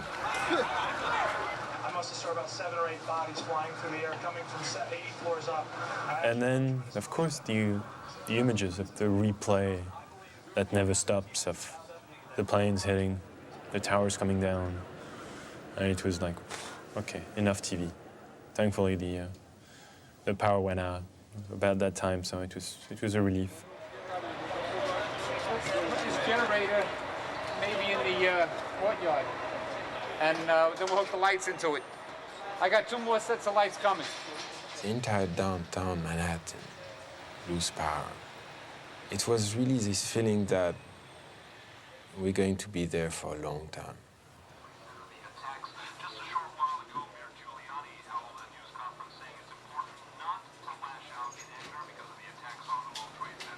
At the firehouse that night, we just tried to take it all in. It's weird, like, look at the date. 911. That's the date. But that's just it, the whole thing. They know we're all ready for New Year's Eve. They were all ready for this. We're all ready for that. We're not ready for September 11th. Has anybody seen the news? What else happened? You know what? I'm afraid to watch the news.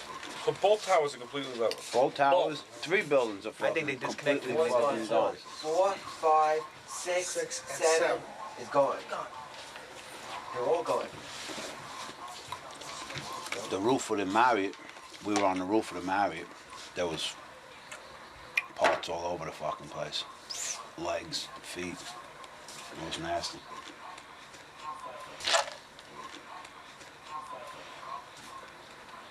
You all right, brother? Yeah, I'm all right.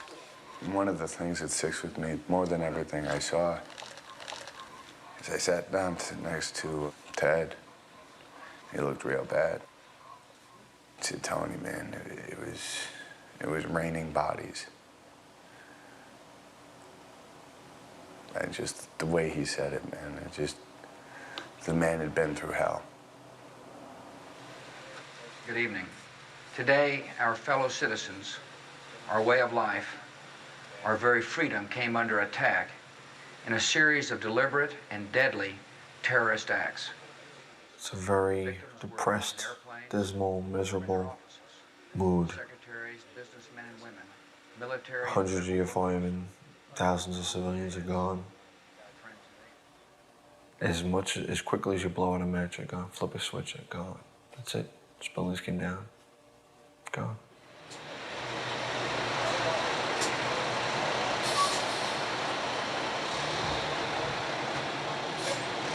See them. It's hard to believe they're not there. They're not there. It was my first reaction. They're gone. There is no more World Trade Center. No.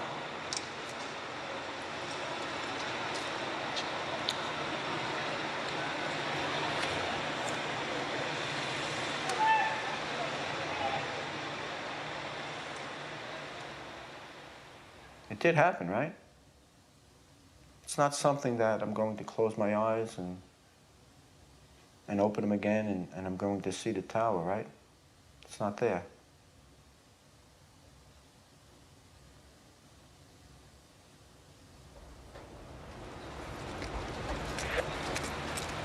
You know, and the only thing you have really, and the only thing that really kept it all together was us as a group, as a body, as a firehouse. Around midnight, we sent Tony up to lower the flag to half-mast. Again.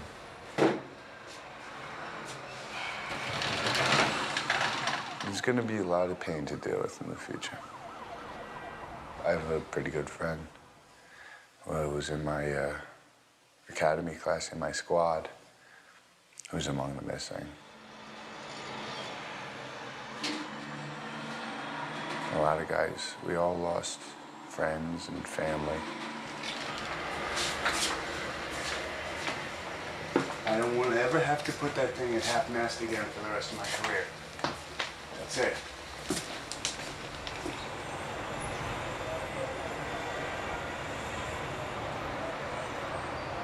Until the recall ends, it's 24 on, 24 off, 24 on, 24 off. We got word that we'd start digging in the morning. Some of the guys with wives and kids went home, just for a few hours. They knew it might be days before they'd see their families again.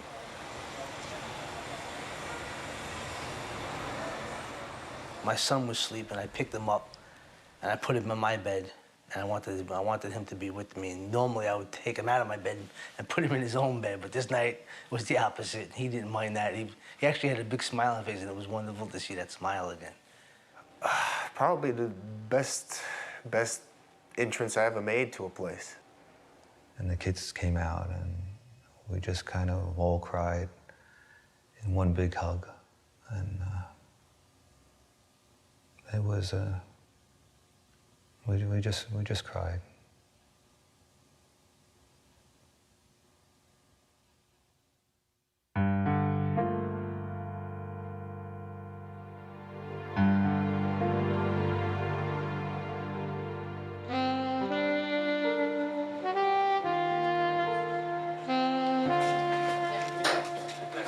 I got 1 2.5 right here. See a couple more guys out here. What's up, all line? Okay, just let me climb up there. Keep the 3.5 in the middle so we Came back to the firehouse the next day. I couldn't wait to get back, actually, because I wanted to get down there. I figured, well, we're going to have plenty of people that are going to be trapped, for sure. We're going to get them out. We always do.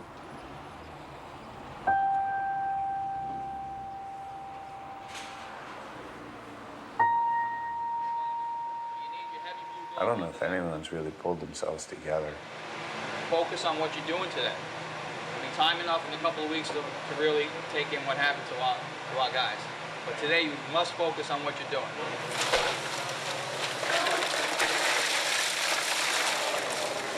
Go in teams of 2. One guy falls through a hole, you're gonna have a guy there that knows you fell in that hole. Let's take a ride. We're all alive. That's more than we could have possibly hoped for. So our job now is to go and do whatever needs to be done. And do it as much and as hard as we can for as long as they'll let us. Some of the guys took a city bus down to what the media was already calling Ground Zero. You guys got extra surgical gloves? You guys didn't put them in your pockets. Some firemen called it the pile. For us, it was still the trade center, even if it was gone. Hey guys, if you hear 3 horns, that means something might be coming down. So keep your eyes open when you're walking around down there.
And I just realized something that I always wanted to deny, is how evil can be.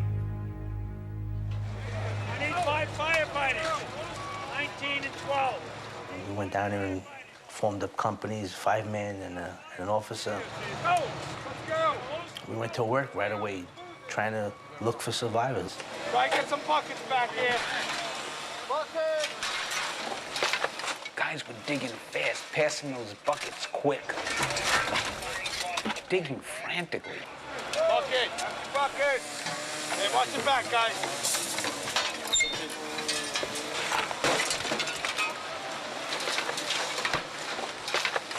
We'd be digging, and all of a sudden, everybody would say, quiet.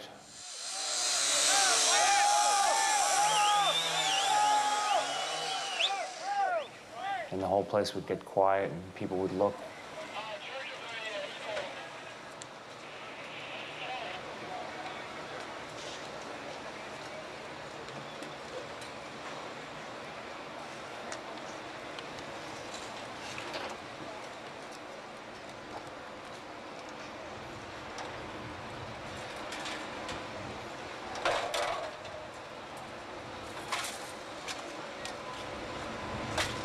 Hello?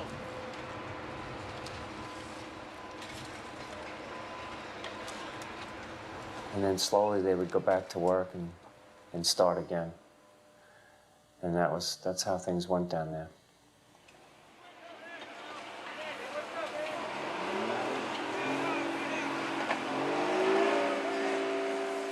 I remember the first time I went there, it was like, you know, gateway to hell.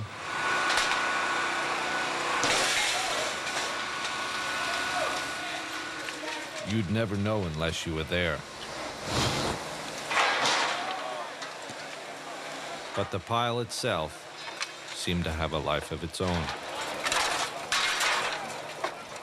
It moved and shifted underneath us.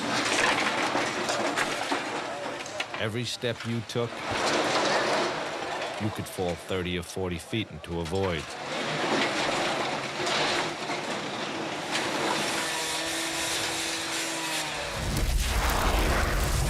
It spewed fire when we dug into it and had buried thousands of people beyond our reach. All we saw was steel, and I didn't know how we were going to get below that. Like, how are we going to find anybody in this? You know, and you get up on this pile and you're digging with a shovel or you're digging with a pickaxe or something like that. Your attempts seem futile. And, you know, it's like a drop in the bucket.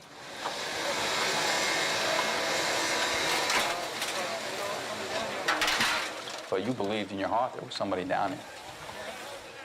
And if you could have found one person, you know, that was well worth it. Need more water! Whatever risk you were putting yourself at, just to find anybody, that's what drives the guy. Try to get some buckets back here. We'd clear what we could by hand. And the iron workers would come in, cut the steel beams, and lift them out. Then we'd just start digging again.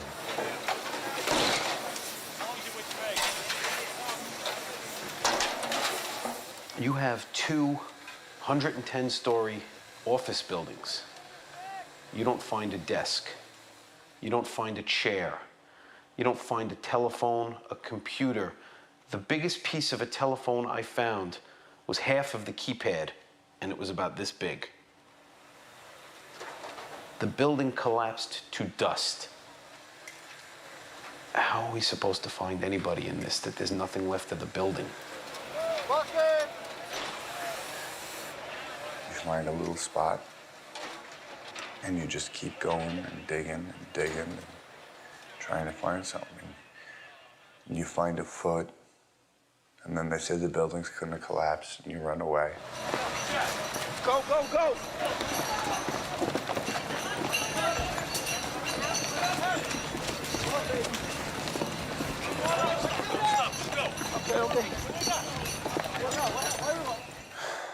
And then we would go back and mostly just dug.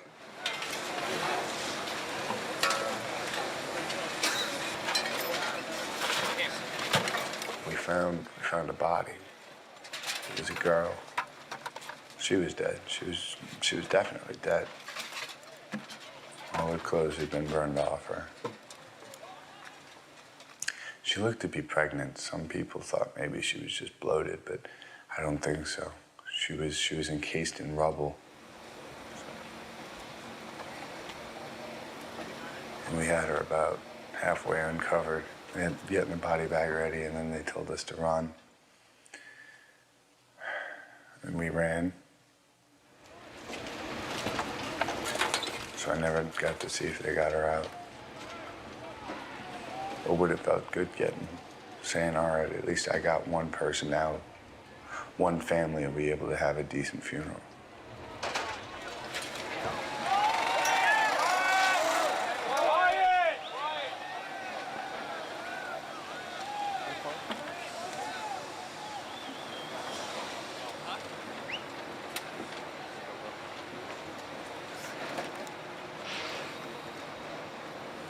Our first shift was 24 hours, and in all that time, there was one person pulled out alive. One. It was beyond discouraging. It was even hard to understand.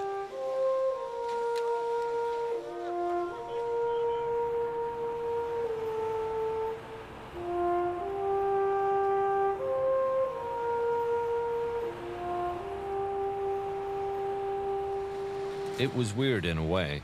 Walking back to the firehouse, people were cheering us.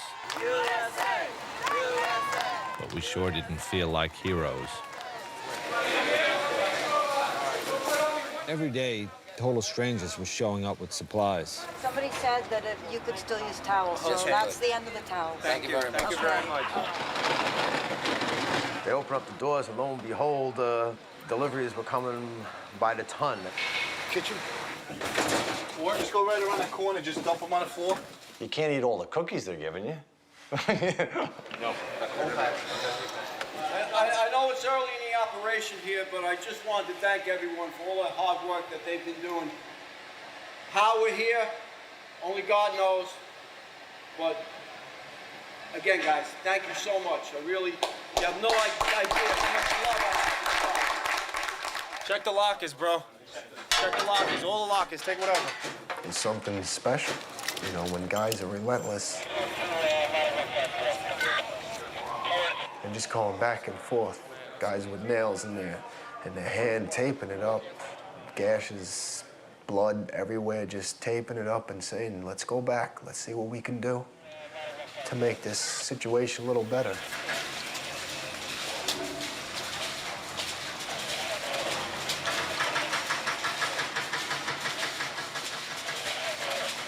There's got to be people down there still alive. There has to be. Listen, we try to keep hope. And we looked everywhere. We even crawled down into the stores and the subway tunnels underneath the site.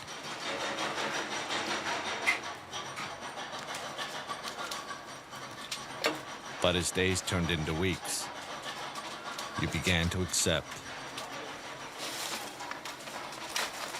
There just wasn't anybody to find. But we never stopped looking. Hey, Chief. Yes, sir. We got another body over here. Firemen deal with ugly things every day. It's part of the job. But this was worse. You have that body bag? Day after day, it pushed guys to their limit, maybe past it.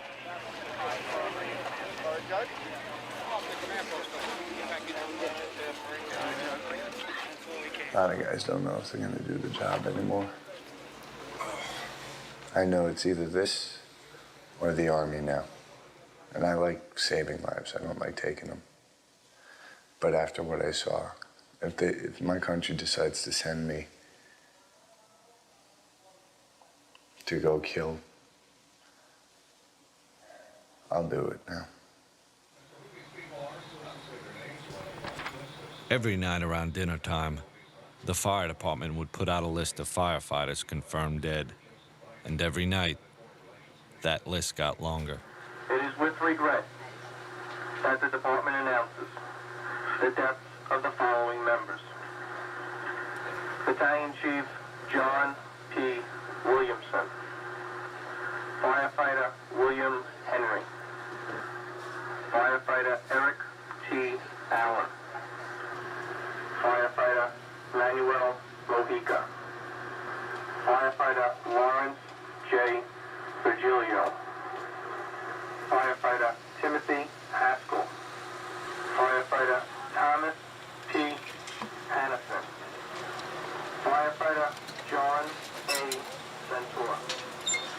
Firefighter John F.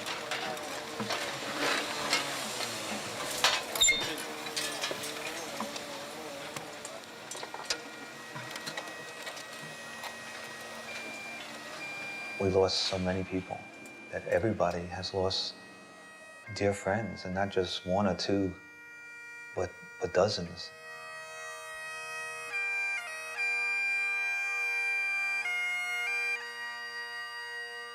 Most days there was a memorial service for some guy you knew.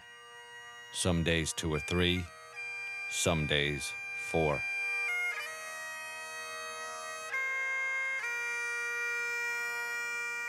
One of those services was for Kevin Pfeiffer, the chief's brother. He was last seen in the stairs of Tower 1, directing guys to the fastest way out of the building. I would say that Chief Pfeiffer's brother saved my life. Saved a lot of lives. And I remember walking down West Street and just remembering saying, how much my brother and I used to love being downtown and doing this job. And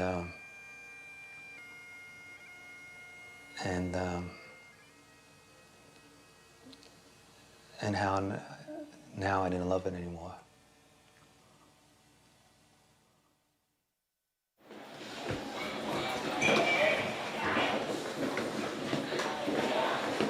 Some of the guys hiked up the stairs in a building near the site, but not to put out a fire or rescue civilians.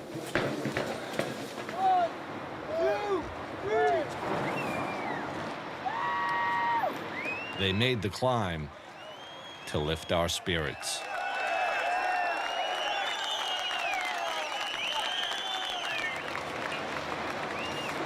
It's like our moment in time, our disaster to handle. Every generation's gone through it.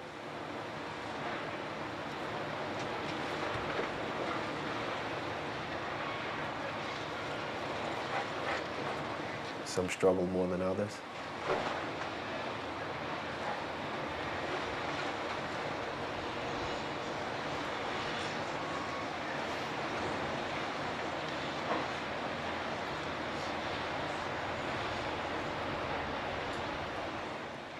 We just have to try to take it for what it's worth and go on. As you see, little by little, life starting to go on.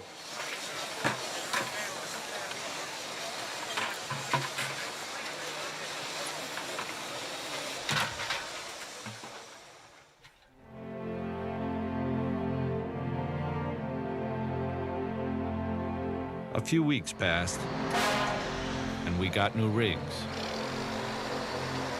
Well, used rigs, to replace Engine 7 and Ladder 1.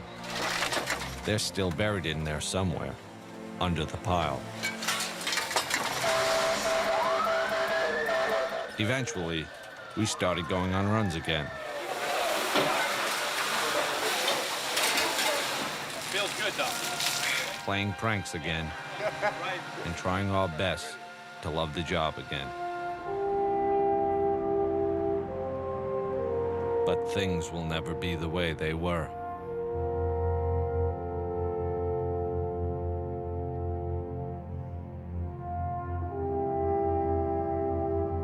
Every now and then still wonder, is it really true, you know?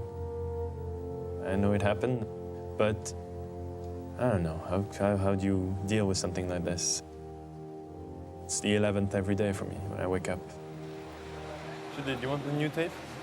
As for Jules and Gédéon, it's strange how things work out. In the beginning, they came to me and they said, let's make a documentary about a boy becoming a man during his 9-month probationary period. Turns out Tony became a man in about 9 hours, trying to help out on 9/11. You know how you can tell that? He's not bragging about it. It said to Phil.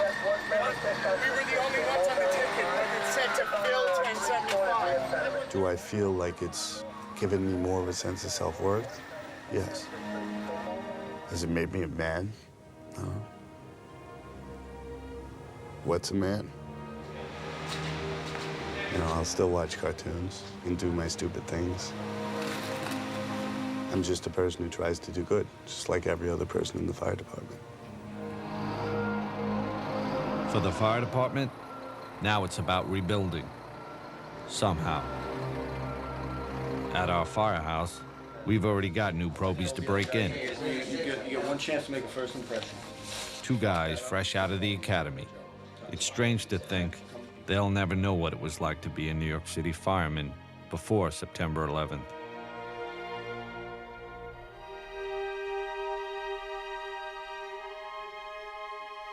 And they'll never really understand what we lost that day. All we can do is tell them the stories and show them the tape.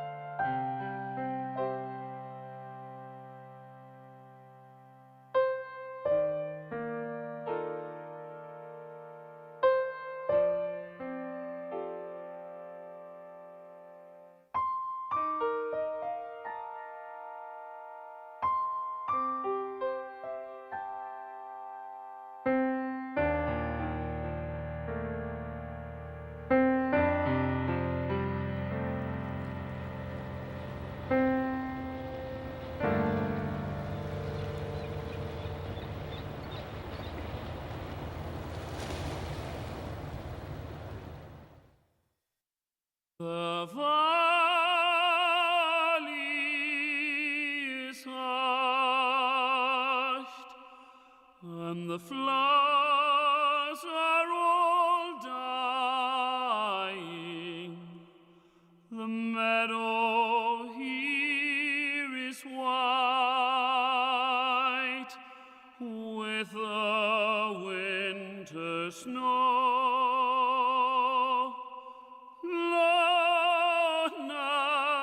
I stand in the place where Danny's lying. I say a silent prayer. Somehow I know he hears me there. So soft I thread above him, so now he sleeps in peace. He hears Danny's voice no more. Oh, Danny boy, the pipes are calling from glen to glen, and down the mountainside. The summer's gone, and all the flowers are dying. 'Tis you, must go, and I must bide. But come you back when summer's in the meadow, or when the valley's hushed and white with snow. 'Tis I'll be here in sunshine or in shadow. Oh, Danny boy, I love you so. And when you come, and all the flowers are dying, and I am dead, as dead I well may be, you'll come and find the place where I am lying, and kneel and say an Ave there for me, and I will hear the soft you thread above me,